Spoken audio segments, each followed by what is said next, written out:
unanimous consent that members not on the subcommittee be permitted to sit with the subcommittee at today's hearing and ask questions. Without objection, so ordered. I want to welcome everyone to the first hearing of the Rail Pipeline Hazardous Material Subcommittee.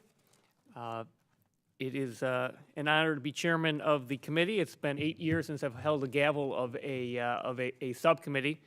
It's great to have this one, and I want to welcome Ranking Member Rick Crawford and all the new members of the subcommittee here. I look forward to working with the Ranking Member Crawford and members on both sides of the aisle, as well as staff, on the many issues that we have before the subcommittee, including pipeline safety reauthorization.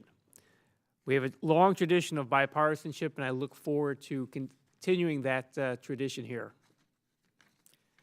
This hearing is particularly important given the recent spate of pipeline incidents, both liquid and gas, that we have seen in recent years. Explosions and pipeline failures just in the past couple of years in Merrimack Valley, Dallas, Minneapolis, and locally here in Silver Spring have tragically killed many people and caused severe property damage. I want to acknowledge Congresswoman Lori Trahan and Congressman Seth Moulton, who will speak today about the Merrimack Valley tragedy and the impacts it has had on their constituents. From 1999 to 2018, the Pipeline and Hazardous Material Safety Administration, PHMSA, reported 11,992 pipeline incidents, which resulted in 317 deaths, 1,302 injuries, and more than $8.1 billion in damages. Incidents increased nearly twofold from 1999 to 2018.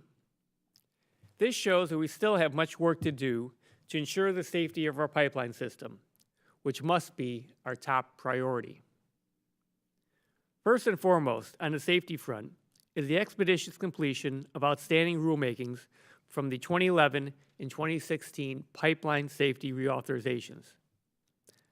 I do want to note the progress that PHMSA Administrator Elliott have made since the subcommittee's June 2018 oversight hearing and the outstanding mandates from the 2011 and 2016 bills.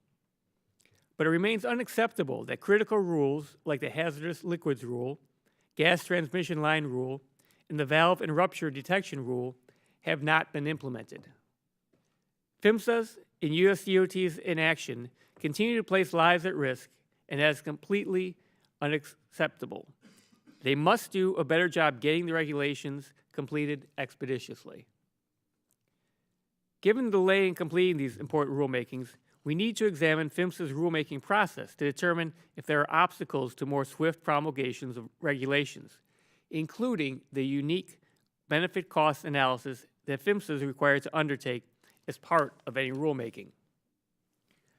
I'm pleased to welcome my good friend Jennifer Hamady here on behalf of National Transportation Safety Board. NTSB recently came out with their 2019 to 2020 Most Wanted list of safety improvements. I look forward to hearing from NTSB about pipeline safety issues on this list in ways that Congress can address those issues. Additionally, NTSB currently has 36 open pipeline safety recommendations. 24 of those recommendations are to PHMSA. 3 of the most wanted recommendations to PHMSA are designated as open, unacceptable response, including finding cracks, defects in pipes. It's important that we move quickly to address NTSB's recommendations, many of which have remained unaddressed for decades, and determine if there are any new safety regulations needed.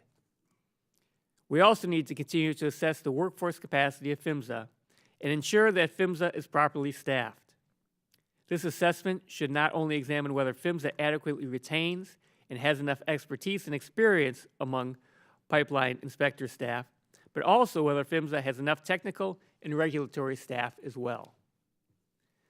I look forward to hearing from the safety advocates on the second panel about the safety gaps they believe exist and need to be addressed.